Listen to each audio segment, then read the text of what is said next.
Ce qui m'a, moi personnellement, le plus touchée quand j'ai fait ce reportage à Montpellier sur le projet de caisse alimentaire commune, je dirais que ce sont tous les témoignages des personnes les plus précarisées qui bénéficient du projet. En fait, j'ai vraiment pu me rendre compte à quel point elles le vivent dans leur chair, à quel point quelques euros de plus à dépenser dans leur alimentation chaque mois, eh ben pour elles, ça fait une vraie différence. Ça change leur rapport à l'alimentation. Ça fait qu'elles retrouvent du plaisir d'acheter ce qu'elles ont envie de manger, du plaisir de cuisiner, du plaisir d'éventuellement recevoir des amis à manger chez elles alors qu'auparavant, elles ne pouvaient pas se le permettre,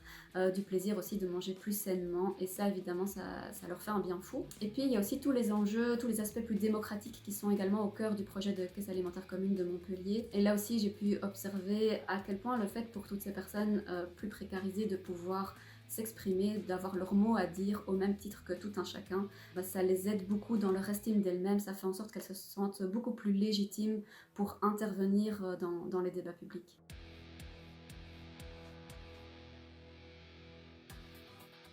Un élément qui me semble important à rappeler dans le débat public quand on parle de sécurité sociale de l'alimentation, c'est que c'est vraiment une idée qui vise à embarquer tout le monde dans la transition du monde agricole vers des pratiques plus durables pour la planète et vers une agriculture qui soit aussi plus rémunératrice pour toute la chaîne de valeur. Si je le dis, c'est parce qu'en fait souvent on présente la SSA comme un moyen de répondre aux besoins des personnes les plus précaires et c'est évidemment le cas, mais je trouve important de ne pas réduire la SSA à cela parce que on sait qu'aujourd'hui, même les personnes qui ont les moyens, qui sont financièrement relativement aisées, financent très peu,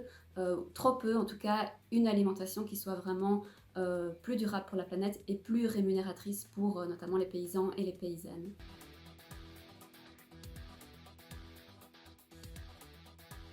Mettre en place une sécurité sociale de l'alimentation à une échelle nationale, c'est évidemment un chantier colossal. Je pense que toutes les personnes que j'ai interrogées sont assez d'accord pour dire qu'aujourd'hui, on n'est pas tout à fait prêt à passer le cap et qu'il faut d'abord tester le concept localement. Mais ce que je trouve intéressant à dire à l'adresse du monde politique, c'est que, par exemple, pour la mairie de Montpellier, le fait de s'investir dans ce projet local, c'est vraiment un outil de politique publique, dans le sens que c'est un projet qui